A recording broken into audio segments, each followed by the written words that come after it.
నమో భూతనాదం నమో ప్రేతనాదం నమః కాళకాలం నమః రుద్రమాలం నమః కాళికా నేమలోలం తారాళం నమో భైరవం కాశికా స్తోత్రపాలం.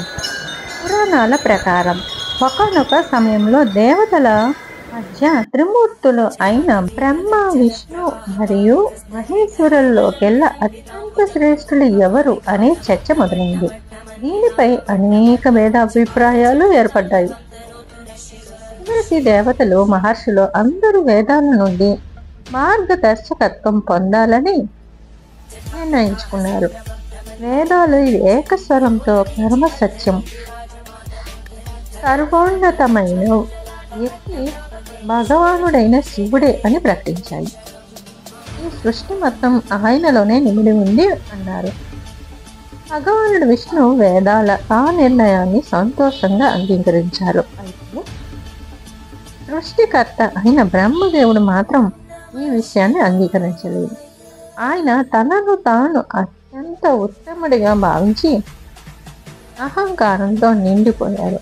ఆయన తన 5వ ముఖంతో భగవానుడైన శివుడి రూపం మరియు ఆయన గణాల వేషధారణను హేళన చేస్తూ గౌరవంగా మాటలు మాట్లాడారు అన్నమాట. బ్రహ్మదేవుడిని ఈ అహంకారపూరిత ప్రవర్తన శివ నింద విని భగవానుడు శివుడు అత్యంత ఆగ్రహం చెందారు. ఆయన కోపం ఎంత ప్రచండంగా ఉందంటే దానిని భరించడం మొత్తం సృష్టికే కష్టమైంది. తన అవమానానికి, బ్రహ్మదేవుని అహంకారానికి దండన ఇవ్వడానికి భగవానుడు శివుడు తన కనుబొమ్మల మధ్య నుండి అత్యంత తేజోవంతమైన, భయంకరమైన మరియు వికృతమైన రూపాన్ని ఆవిష్కరించారు. ఆ రూపం సాక్షాత్తు మహాకాలుడిలా ఉంది. శివుడు తన ఈ అంశానికి కాల అనే పేరు పెట్టారు. దీని అర్థం మృత్యువు లేదా కాలానికి రాజు అని. ఈ ఉగ్రమైన మరియు తేజోవంతమైన రూపమే కాలభైరవుడుగా పిలువబడింది. అహంకారంతో తనను అవమానించిన బ్రహ్మదేవుని ఆ ముఖాన్ని దండించాలని భగవాను శివుడు కాలభైరవుడికి ఆజ్ఞాపిస్తారు. భగవానుడు శివుని ఆజ్ఞ వినగానే కాలభైరవుడు ఏమాత్రం ఆలస్యం చేయకుండా శివుని నిందించిన బ్రహ్మదేవుని ఆ 5వ ముఖాన్ని మొండెం నుండి వేరు చేశారు. కాలభైరవుడి ఈ చర్య వల్ల బ్రహ్మదేవుని అహంకారం నశించి ఆయన 5 ముఖాల నుండి 4 ముఖాల వారుగా మారారు. అయితే ఒక దేవత శిరస్సును ఖండించిన కారణంగా కాలభైరవుడికి వెంటనే బ్రహ్మహత్య అనే ఘోర పాపం చుట్టుకుంది. బ్రహ్మదేవుడికి ఖండించిన శిరస్సు కాలభైరవుడి చేతిలో అతుక్కుపోయింది మరియు బ్రహ్మహత్య శక్తి ఒక భయంకరమైన స్త్రీ రూపంలో ఆయన వెనక నడవడం ప్రారంభించింది. దీని వలన ఆయనకు తీవ్రమైన బాధ కలిగింది. ఈ పాపం నుండి విముక్తి పొందడానికి భగవానుడు శివుడు కాలభైరవుడు 3 లోకాలు తిరగమని ఆజ్ఞాపించారు. ఆయన దండపాణి రూపంలో తిరుగుతూనే ఉన్నారు. కానీ ఏ తీర్థ స్థలంలోనూ ఆయనకు శాంతి లభించలేదు. ఎందుకంటే కపాలం ఆయన చేతికి అతుక్కొని ఉంది మరియు బ్రహ్మహత్య ఆయన వెంట ఉంది.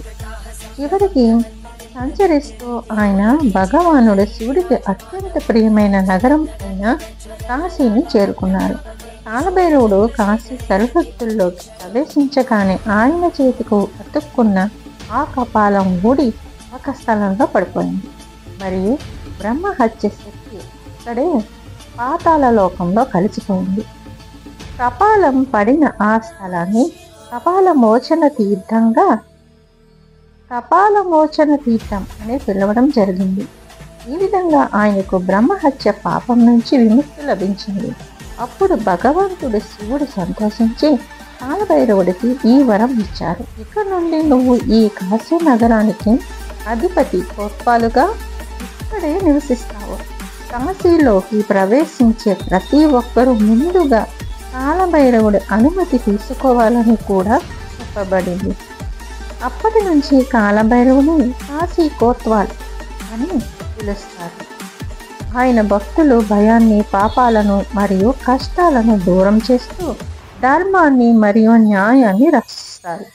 ఆయనను పూజించడం వల్ల వ్యక్తి చాలా భయం నుండి విముక్తుడవుతాడు. ఫ్రెండ్స్, ఈ వీడియో నచ్చితే లైక్ సబ్స్క్రైబ్ తప్పకుండా చేసుకోండి. ఇలాంటి వీడియోలు మీకోసం ఎన్నో తీసుకుంటాను. Thank you for watching.